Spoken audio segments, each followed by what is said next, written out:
오늘부터 추석 연휴가 시작되었습니다. 가족들과 함께하는 즐거운 명절을 보내시기 바랍니다. 자, 연휴 기간 동안 새벽 기도회는 영상을 통해서 드리겠습니다. 연휴 오늘 목요일을 허락해 주신 하나님께 우리 감사드리면서 찬송가 338장을 드리면서 말씀과 기도로 나아가도록 하겠습니다.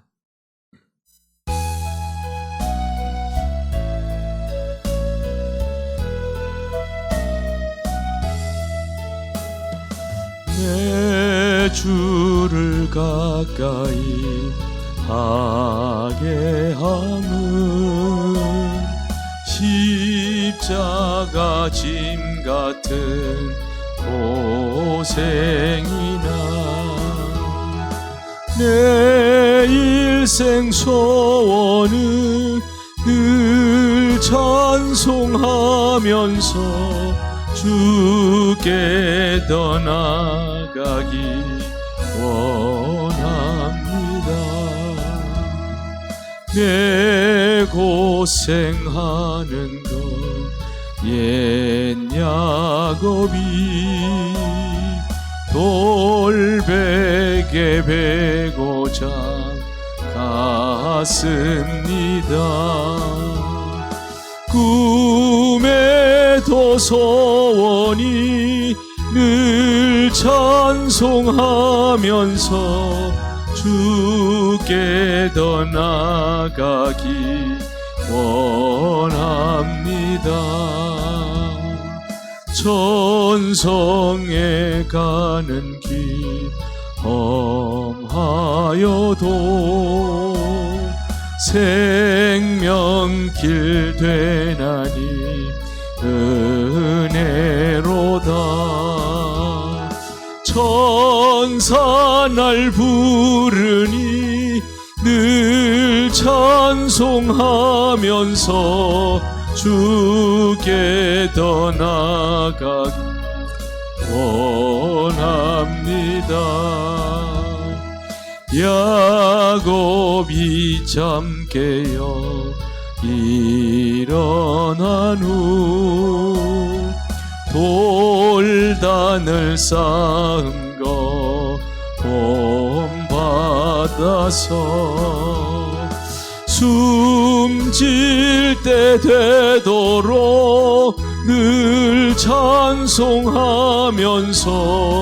주께 가기 원합니다. 아멘. 출애굽기 8장 16절에서 19절 말씀을 보겠습니다. 출애굽기 8장 16절에서 19절 우리 다 같이 합독합니다. 16절서부터 시작. 여호와께서 모세에게 이르시되 아론에게 명령하기를 내 지팡이를 들어 땅에 티끌을 치라 하라. 그것이 애굽 온 땅에서 이가 되리라. 그들이 그대로 행할세 아론이 지팡이를 잡고 손을 들어 땅에 티끌을 치매 애굽 온 땅에 티끌이 다 이가 되어 사람과 가축에게 오르니 요술사들도 자기 요술로 그같이 행하여 이를 생기게 하려 하였으나 못하였고 이가 사람과 가축에게 생긴지라. 요술사가 바로에게 말하되 이는 하나님의 권능이니이다 하였으나 바로의 마음이 완악하게 되어 그들의 말을 듣지 아니하였으니 여호와의 말씀과 같더라. 아멘. 자, 하나님께서 애굽에 내린 세 번째 재앙은 바로 이 재앙입니다. 여기 나오는 이 이로 번역된 킨님이라는 이 단어는 단지 출애굽 당시의 그 재앙과 관련해서만 나오는 단어입니다. 그래서 이것이 무엇인가에 대해서 세 가지 견해가 있는데요. 이 킨님에 대해서 어떤 학자는 빈대라고 이렇게 주장을 하기도 하고 또 어떤 학자는 이라고 이렇게 주장하고 또 어떤 학자는 목이라고 이렇게 주장을 하고 있습니다. 많은 사람들은 애굽의 그 지리적 환경을 볼 때 모기의 일종인 각다기로 보는 견해가 있습니다. 다리가 길고, 이 곤충은 다리가 길고 몸집이 아주 작아서 눈에 띄지 않을 정도의 크기의 깍다기로 이렇게 해석을 하고 있습니다. 그러니까 이 곤충이 사람과 동물의 눈과 코 속에 기어 들어가서 쏘아대기 때문에 애굽 사람들에게는 아주 고통스러운 그런 곤충이라고 그럽니다.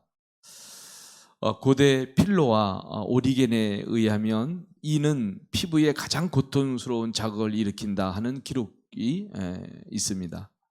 또 추수 후에는 침수된 곡식밭에서 일어나서 큰 떼를 이루는 것이 바로 이 곤충이라는 그런 기록도 있습니다. 자, 그런데 우리 성경에는 이로 번역되어 있습니다. 이 세 번째 나오는 이 재앙은 지금까지 이루어진 두 번에 걸친 재앙과는 조금 다른 점이 있습니다. 세 가지 다른 점을 통해서 오늘 세 가지 교훈을 여러분과 함께 나누려고 합니다. 앞에서 일어났던 피와 개구리 재앙과 이 세 번째 일어난 이 재앙이 다른 점이 무엇일까? 자, 첫 번째 교훈은요. 하나님은 우리가 이미 주어진 하나님 말씀에 귀를 기울이기를 원하신다는 사실입니다. 이것이 첫 번째로 우리에게 주는 교훈입니다.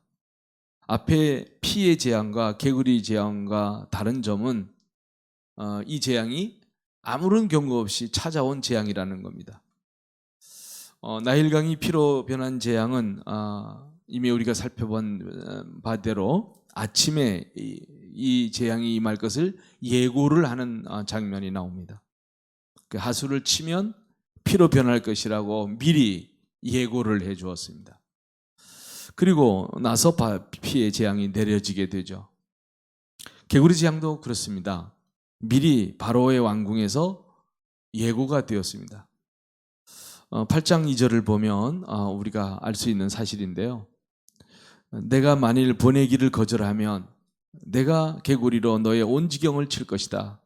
자, 이렇게 이 재앙에 대한 예고의 말씀이 나오죠. 그리고 그가 듣지 않자 곧 재앙이 내리게 됩니다.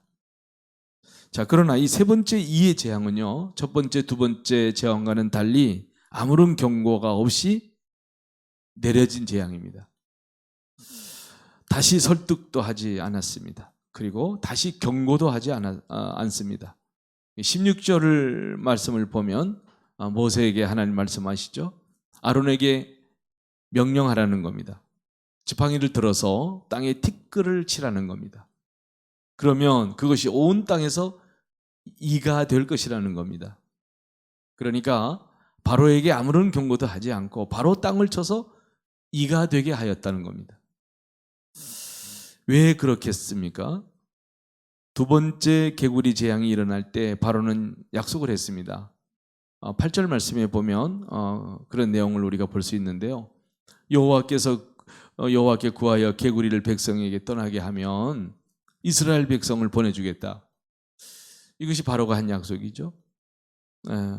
여호와께 희생을 드릴 수 있도록 해주겠다고 약속을 했습니다. 그래서 모세는 하나님께 기도했습니다. 하나님은 그 기도를 응답해 주어서 개구리를 다 죽게 해 주었습니다. 그러나 바로는요, 문제가 해결되니까 어떻게 나옵니까? 약속을 지키지 않았습니다.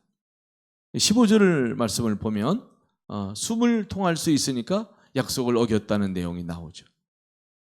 그러자 하나님은 아무런 경고도 하지 않고 약속을 어긴 대가로 바로 티끌이 이가 되게 하는 재앙을 내리게 된 겁니다.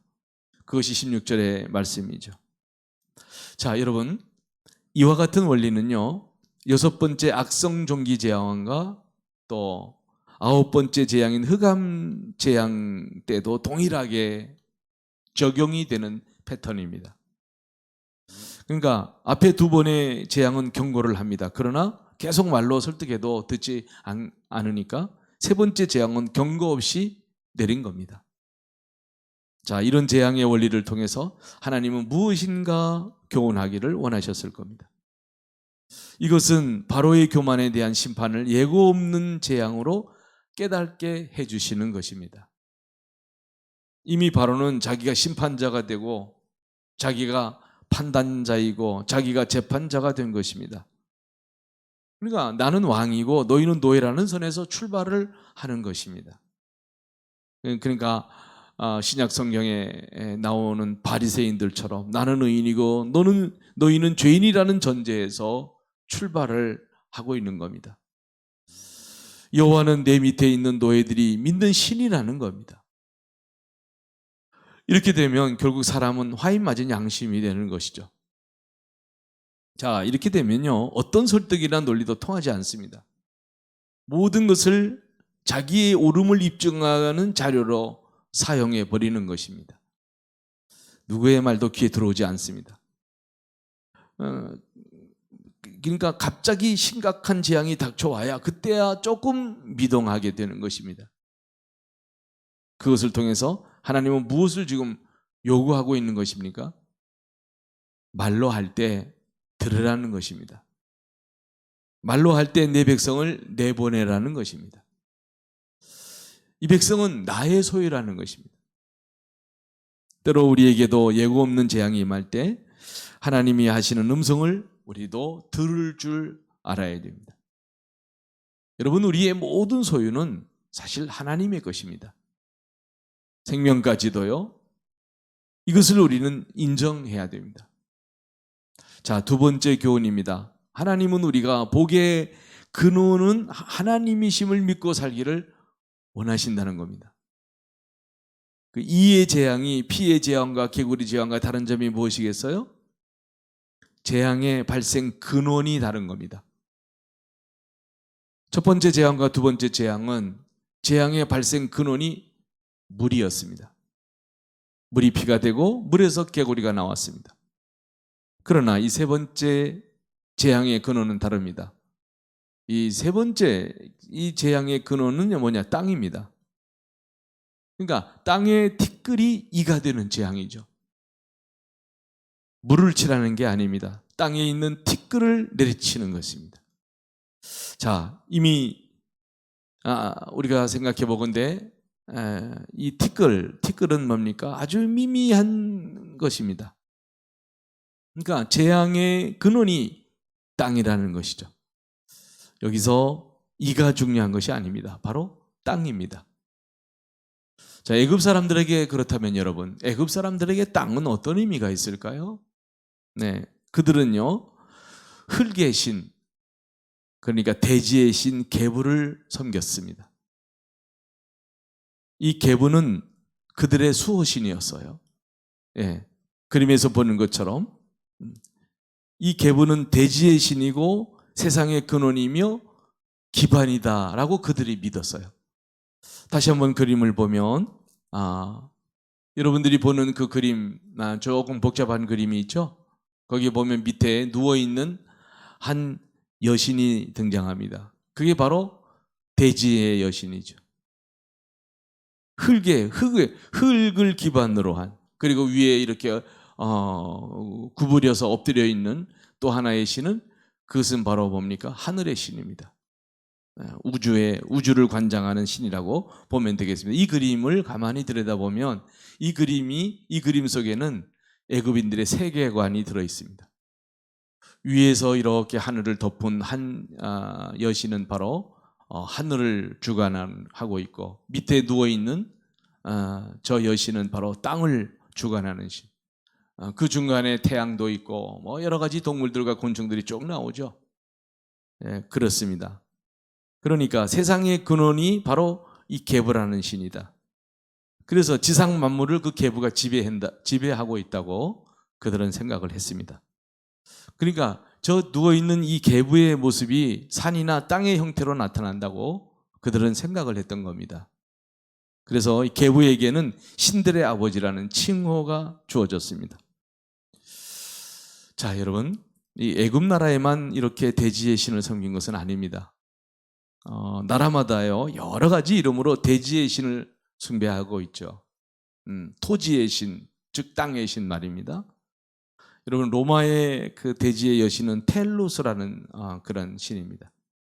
중국에서는 땅을 관장하는 신을 려라고 합니다. 려. 인도에서는 대지의 신을 샨이라고 부릅니다. 왜 이렇게 대지의 신을 섬겼을까요?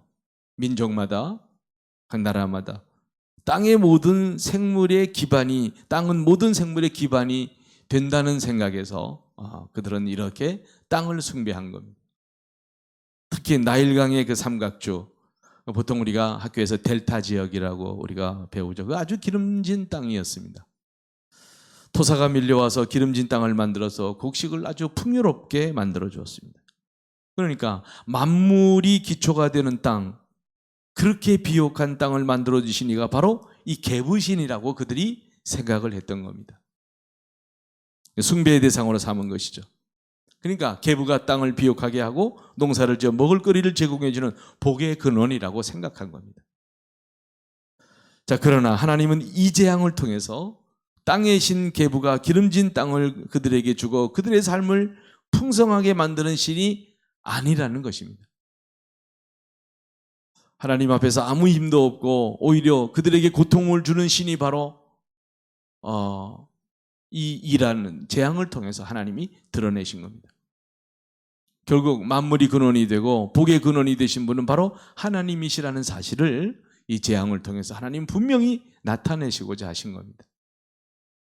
자, 세 번째 교훈입니다. 하나님은 우리가 사탄에 속지 않기를 원하신다는 겁니다. 세 번째 이의 재앙이 피의 재앙과 개구리 재앙과 다른 점이 또 무엇이겠어요? 애굽의 마술사가 이 재앙을 흉내내지 못한 겁니다. 못했다는 거예요. 그들이 이 재앙은 하나님만이 하실 수 있음을 그들 스스로 인정을 했어요. 피의 재앙과 개구리 재앙은 애굽의 마술사들이 흉내를 냈습니다. 그러나 세 번째 재앙부터 이 재앙은부터 애굽의 마술사들이 흉내내지를 못했습니다. 그래서 18절을 보게 되면 애굽의 마술사들이 모세와 아론처럼 해보려고 했지만 그러나 그렇게 하지 못했다는 기록이 나오잖아요. 여전히 이가 사람과 가축에게 달려들었습니다. 생명창조 앞에 바로의 마술사들조차도 자신의 무능력과 한계를 깨닫는 재앙이 바로 이 재앙부터입니다. 그리고 뭐라고 말합니까? 19절에 보면 바로에게 말합니다. 이는 하나님의 권능이라고 그들을 입으로 증거하고 있어요. 하나님만이 하실 수 있는 것이라는 겁니다. 애굽의 마술사들조차도 요술사들조차도 하나님의 능력을 지금 이렇게 인정하는 겁니다. 자, 이 사실이 오늘날 우리에게 주는 교훈이 무엇이겠어요? 몇 가지 흉내를 낸다고 이단에게 속지 말라는 겁니다. 사단은 생명을 살리지 못한다는 것입니다. 파괴는 합니다. 마귀는요, 모방의 천재니까요. 마귀 사탄은 위장의 천재입니다. 거짓의 압이고요. 속임과 가장의 명수죠. 하나님을 흉내내고 예수님을 모방합니다. 그래서요, 이 마귀들도 때로는 초능력을 나타내죠. 술객들처럼 말이에요. 이 술객들은 사단의 힘을 빌려서 2번이나 속였어요. 오늘날도 마찬가지입니다. 초자연적인 능력으로 속이는 거죠. 그러나 살리지는 못했어요. 네. 복음의 기쁨을 누리지 못하게 하는 것이 사탄의 역할이에요. 또 가정을 살리지 못하고요. 기업과 민족을 살리지 못합니다.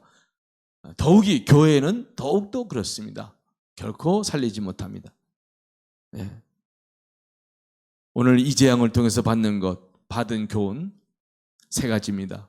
정리해보면 그렇습니다. 첫 번째는요, 하나님은 우리가 이미 주어진 하나님 말씀에 귀를 기울이기 원하신다. 두 번째 교훈은 하나님은 우리가 복의 근원은 하나님이심을 알고 살아가기를 원하신다. 세 번째 교훈, 하나님은 우리가 사탄에 속지 않고 살기를 원하신다 하는 사실이죠. 오늘 이 3가지 교훈을 우리가 마음에 담고 저와 여러분이 기도함으로 또 이 하루를 시작하도록 하겠습니다. 오늘 우리가 함께 기도할 때 말씀을 붙들고 기도하시고 또 우리 환우들을 위해서 회복과 치유를 위해서 기도해 주시기를 바랍니다. 우리 다 같이 합심해서 기도하며 나아가겠습니다. 자비로우신 하나님 아버지, 은혜와 사랑을 감사합니다.